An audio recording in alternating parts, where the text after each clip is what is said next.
रामकृष्ण हरी मंडळी, आज आपण पाहणार आहोत अधिक मास महात्म्य मराठी कथा स्वरूपात तसेच ओवीसह. या महात्म्याचे श्रवणाने व पठणाने अधिक पुण्य फल प्राप्त होते. या अगोदर आपण अध्याय 8वा पाहिला आहे.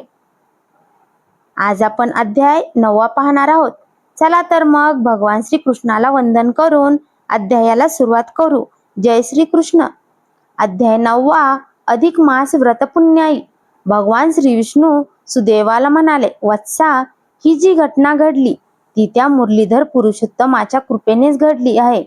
माझ्यापेक्षाही तो गोलोकवासी पुरुषोत्तम अतिश्रेष्ठ आहे. तुझ्या हातून त्या पुरुषोत्तमाची सेवा घडली आणि तिचे फळ म्हणून तुझा हा पुत्र सुखदेव पुन्हा जिवंत झाला. तुम्हाला यापुढे जन्मभर पुत्र सुख लाभेल याचा आम्हाला आनंद वाटला. आमच्या हातून त्या पुरुषोत्तमाची सेवा का घडली ती तर आमच्या ध्यानीमनीही नव्हती. आम्ही पुत्रशोकात मग्न राहून येथेच बसून होतो. किती दिवस झाले तेही कळले नाही. सुदैवाने हा प्रश्न विचारला तेव्हा विष्णू भगवान म्हणाले, वत्सा, हीच ती सेवा. पुत्रशोकात का होईना तुम्हाला अधिक मासात पडत्या पावसात दररोज स्नाने घडली, उपवास तर घडलेच आणि देवाचे नामस्मरणात तुम्ही हा महिना घालविला. त्यामुळे तो भगवान पुरुषोत्तम तुमच्यावर प्रसन्न झाला आणि त्याने तुम्हाला पुन्हा हे पुत्र सुख दिले. या अधिक मासातील स्नान उपवासाचे महत्वच असे श्रेष्ठ आहे. आता यापुढेही तुमच्या आयुष्यात दर 3 वर्षांनी येणाऱ्या पुरुषोत्तम मासात तुम्ही व्रत नियमे, स्नानदानादी सर्व पुण्यकर्मे करावीत. म्हणजे त्या योगे तुम्हाला पुढील जन्मी थोर असे राजवैभव प्राप्त होईल. भगवान पुरुषोत्तमाच्या कृपेमुळे आता गरुडाला आणि मलाही आमचे शब्द खोटे ठरल्याचा खूप आनंद होत आहे. वत्सा, तुमचे अखंड कल्याण असो. इतके बोलून भगवान विष्णू गरुडावर आरूढ होऊन वैकुंठाला निघून गेले. सुदेव, गौतमी आणि शुकदेव तेथून उठून पुन्हा आपल्या घरी गेले आणि सुखाने संसार करू लागले. वाल्मिकी मुनी धृडधन्वा राजाला सांगू लागले, राजा, पुढे तो सुदेव दर अधिक मासात अनेक व्रते नियम करून आणि स्नानादी पुण्यकर्मे करून संसारात सुखी समाधानी झाला. शेवटी त्या तिघांचेही आयुष्य संपले. नंतर त्यांना पुनर्जन्म मिळाला. तो पुनर्जन्मीची सुदैव म्हणजेच राजा तूच आणि ती गौतमी म्हणजे तुझी राणी ही गुणसुंदरी आणि तो पुत्र शुकदेव म्हणजे तो फांदीवरील पोपट ज्याने तुला जागा हो, सावध हो असा उपदेश केला. असो, आतापर्यंत तुझ्या सर्व शंकांचा खुलासा मी केला आहे. आता यापुढे तूही येत्या अधिक मासात पुरुषोत्तमाची पूज्य सेवा कर, स्नान दान कर, व्रत नियम यांचे पालन कर. त्या पुण्याईमुळे तुम्ही मोक्षपदाचे अधिकारी व्हाल. तुम्हाला गोलोकी मानाचे स्थान प्राप्त होईल. इतके बोलून वाल्मिकी मुनी उठले. ते शरयू तीराला आपल्या आश्रमी जातो म्हणून राजाचा निरोप घेऊ लागले. परंतु दृढधन्वा राजाने पुन्हा त्यांचे पाय धरून आग्रह केला. तो म्हणाला, मुनिवर्य, त्या अधिक मासात आम्ही कोणती व्रते करावीत, कोणते नियम पाळावेत, स्नानदानादी कोणती पुण्यकर्मे करावी आणि भगवान पुरुषोत्तमाची पूजा सेवा कशी करावी हे सर्व विस्ताराने सांगण्याची कृपा करावी. वाल्मिकी मुनी पुन्हा आसनस्थ झाले आणि म्हणाले, राजा, हेच प्रश्न पूर्वी स्वतः लक्ष्मी देवीने विष्णूला विचारले होते आणि भगवान विष्णूने तिला जे सांगितले तेच मी तुम्हाला सांगतो. ते सर्व ऐकावे आणि मग तसे निष्ठापूर्वक वागावे. वाल्मिकी मुनींनी मग दृढधन्वा राजा आणि राणी गुणसुंदरी यांना अधिक मासातील व्रते, नियम, दाने वगैरे सर्व तपशीलवार सांगितले. ती कथा पुढील प्रमाणे. अधिक मास हा 13वा महिना दर 3 वर्षांनी येतो. या महिन्यात सूर्य संक्रांत नसते म्हणून तो मलिन असा धोंड म्हणून मानला जातो. या महिन्यात मंगल कार्य होत नाहीत. तथापि या महिन्याचा स्वामी जो गोलोकवासी मुरलीधर पुरुषोत्तम याची पूजा केल्याने आणि स्नान दान व्रते नियम पाळल्याने मनुष्याला मुक्ती मिळते व त्याचे इच्छित मनोरथ पूर्ण होतात. या महिन्यात भूमिशयन, पत्रावळीवर भोजन, अनारसे, बत्तासे, खारका, सुपाऱ्या, फळे वगैरे 33 संकेत घेऊन त्यांचे पात्रासह दान द्यावे. एकभुक्त भोजन किंवा एक वेळ जेवण, उपवास, अन्नदान, गोग्रास घालणे, दाम्पत्य भोजन, दीपदान, आवळी स्नान, तीर्थस्नान, तीळ तांदूळ दान, धान्यदान, वायनदान, गोदान, अयाचित भोजन धरणे, पारणे, भोजन व्रत, भोजन समयी मौन व्रत धरणे, कठोर न बोलणे वगैरे अनेक प्रकारची व्रते नियम दाने करावीत. प्रकृती आणि परिस्थिती पाहून यथाशक्ती ही पुण्यकर्मे केल्यामुळे मनुष्यांना सुख, शांती, समाधान आणि प्रगती लाभते. या पुढील एकेका अध्यायात एकेका दान व्रताची महती सांगतो. तथापि प्रथम भगवान पुरुषोत्तमाची पूजा कशी करावी ते सविस्तर सांगतो. अधिक मास सुरू होताच आपण पहाटेच लवकर उठून घरादारासह शुचिभूत व्हावे. शक्य तर आवळी स्नान किंवा थंड पाण्याने स्नान करावे. नंतर गायीच्या शेणाने सारवलेल्या किंवा स्वच्छ अशा जागेवर पाट, चौरंग, वस्त्र मांडून त्यावर तांदळाचे अष्टदळ काढावे. त्यावर कलश मांडून त्यांची मनोभावे पूजा करावी. आपण या अधिक मासात कोणते व्रत दान करणार याचा संकल्प सोडावा आणि मग त्या कलशावर राधिकेसह मुरलीधर श्रीकृष्ण परमात्मा पुरुषोत्तमाची मूर्ती स्थापन करावी. त्या मूर्तीची श्री गणेश पूजेनंतर यथासांग षोडशोपचारे पूजा करावी. पूजा साहित्यात काही कमी असेल तर त्या प्रित्यर्थ पाणी सोडून देवावर अक्षदा, तांदूळ व्हावेत. पूजा करून गोड नैवेद्याचे ताट देवापुढे ठेवावे. आरती झाल्यावर तो प्रसाद आपण घ्यावा. नंतर हात जोडून शक्यतो खालीलप्रमाणे शुद्ध उच्चारात सप्तश्लोक स्तोत्र म्हणून भगवान पुरुषोत्तमाला वंदन करावे. पहिल्याच दिवशी अथवा कोणत्याही दिवशी याप्रमाणे पुरुषोत्तमाची पूजा करून तुपाचा अखंड दीप लावून अधिक मास महात्म्याची एक तरी पोथी दान म्हणून द्यावी. नंतर सर्व कल्याणाची प्रार्थना करावी. ही पूजा महिनाभर किंवा 4 दिवस अथवा 1 दिवस तरी करून नंतर शेवटी विसर्जन करावे. भगवान विष्णू म्हणाले, लक्ष्मी आता पुढील अध्यायात गोदानाचे महत्व सांगतो, ते ऐकून घे. अध्याय 9. श्री गणेशाय नमः. जय जयाजी श्री रामचंद्रा, अयोध्यावासिया रघुवीरा, दयावंता कृपासागरा, नेई पैलतीरा पंतहा. तव कृपेची अखंड नौका पैलतीरा नेतसे भाविका. येथीचा कर्णधारनिका वाल्मिक देखा साचार. हे धर्मनौका जना लागी, शिल्पीकार तोहा महाराज योगी. निर्माण केलीसे जगा लागी, वाढविला परमार्थ. ऐका श्रोते सज्जन हो, मळ महात्म परिसा हो. सांगतसे लक्ष्मींना हो, सत्कारुणी आदरेसी. ऐकता तो त्रिविध ताप, दुरी जाय भवसंताप. पापे जाता ती आपोआप, घेता नाम श्रवण ग्रंथी. लक्ष्मी वदेजी स्वामीनाथा, देवदेव जगन्नाथा. अवधान देईजे वचनार्था, अनाथनाथा द्या सिंधो. या मलमासाचे उपोषण करावे काय कारण, याचे निवेदावे कथन. कवन तरुण गेलासे, मग वदे तेव्हा श्रीधर.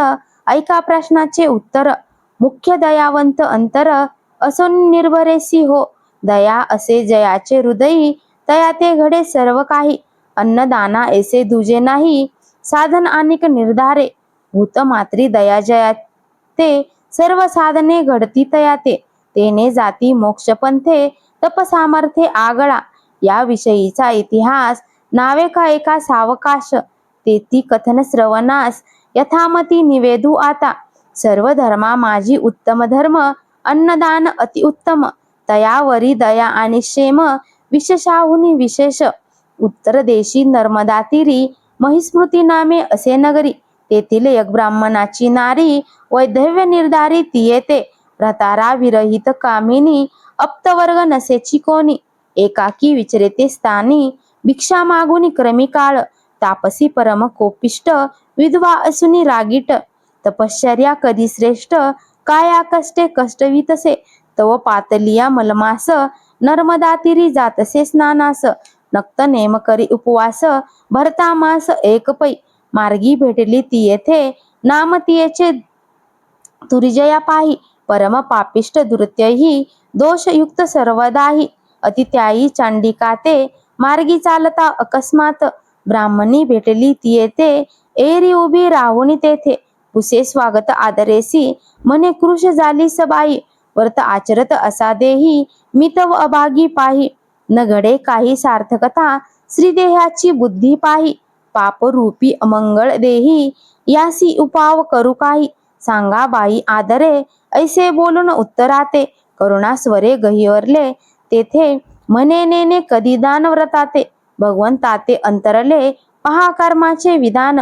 पोटीन रिगे संतान, पुढे परम कठीण जान.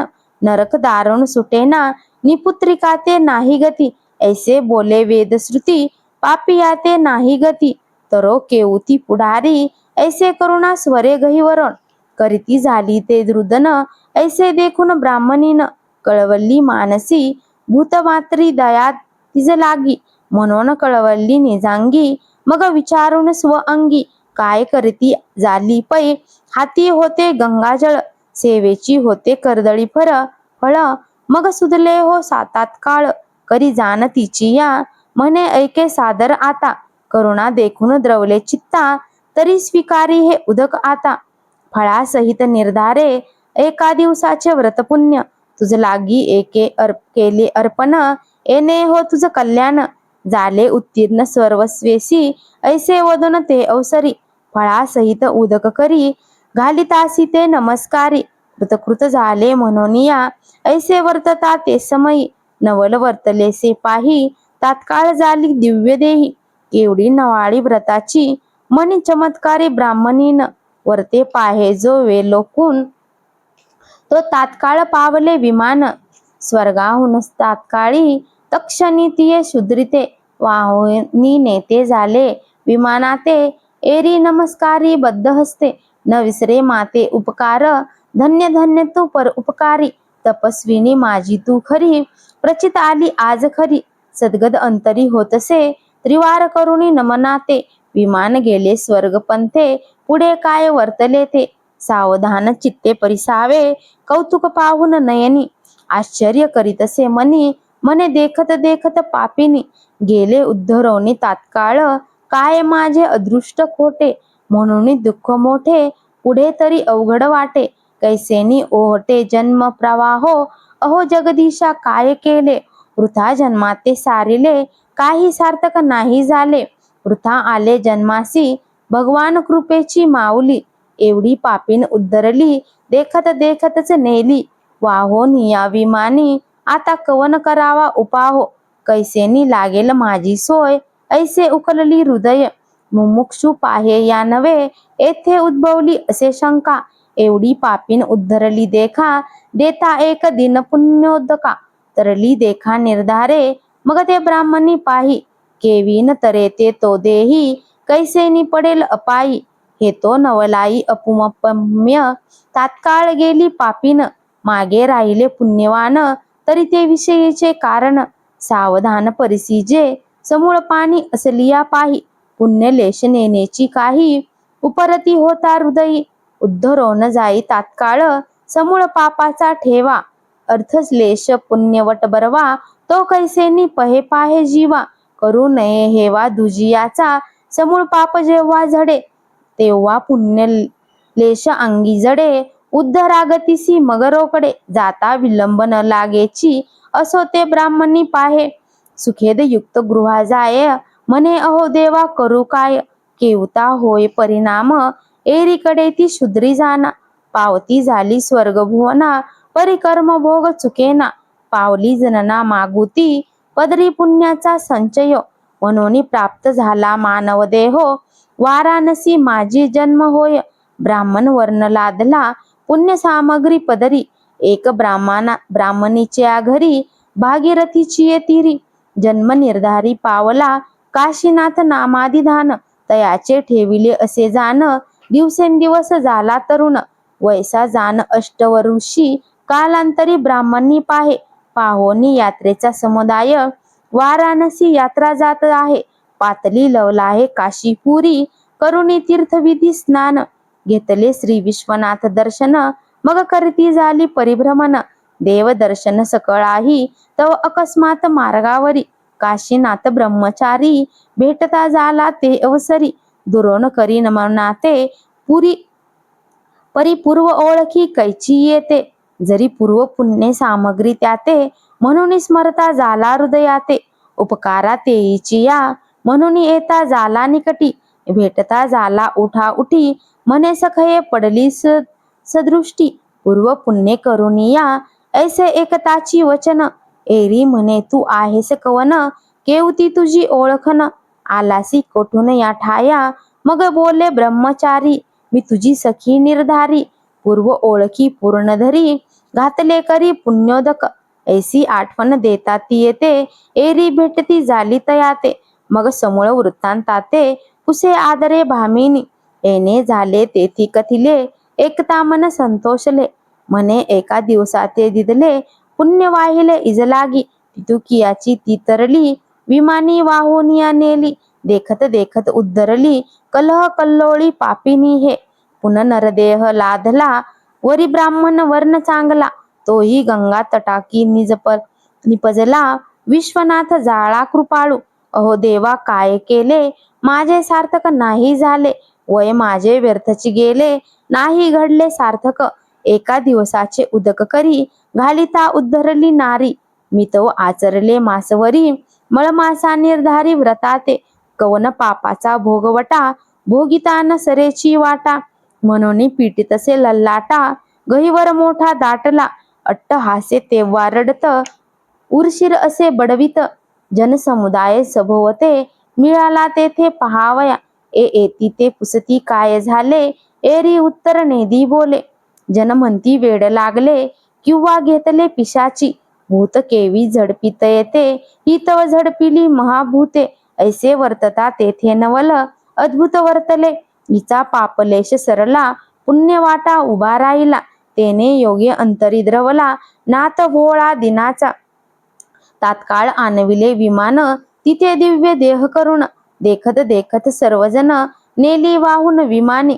मग तो काशीनाथ ब्रह्मचारी, सखदयुक्त झाला अंतरी, दृढ तपश्चर्या तो करी, पावला निर्धारी शिवपदा, चंद्रेश्वर नामे लिंग, तया ते स्थापिले अभंग, देखताती सर्वही जग, वाराणसी माझी अद्यापी, ऐसे हे मलमासाचे कथन, त्रिवर्ग गेले उद्धरून, एकी झाले जन्म दोन, एकी स्वदेहाने उद्धरली, ऐसे हे महिमानाते, आकर्णविले श्रोतियाते, यदर्थी असे संमताते, श्लोकाधार पुराणीचा, श्लोक भावार्थ आणुनी मनी, कथा वर्णिली महाराष्ट्रवाणी, नुणते पूर्ण कीजे सज्जनी, नवे वाणी पदरची, विना आधारे सर्वथा, न चालेच हो कविता, केवळ नवे ही दंतकथा, पहावे ग्रंथार्थ आदरे, व्युत्पन्नता नाही माझे अंगी, नवे कुशळ कविता मार्गी, काळ कर्मण्येस्तव, जगी वाढविला पसरपै हा, मानेल तरी स्वीकारीजे, न माने तरी त्यागीजिये, पुढे कथेचे अवधान दीजे, म्हणे दासानुदास संतांचा, स्वस्ती श्री अधिक मास महात्म ग्रंथ, पद्मपुराणीचे संमंत, मनोहरसुत विरचित, नवमोध्याय गोड हा अध्याय, इति नवमोध्याय. तुम्हाला आजचा व्हिडिओ कसा वाटला हे कमेंटमध्ये नक्की सांगा. तुम्हाला आमच्या चॅनलवरील व्हिडिओ पाहायला आवडत असतील तर चॅनलला नक्कीच लाईक, शेअर व सबस्क्राईब करा. धन्यवाद. जय श्री कृष्ण.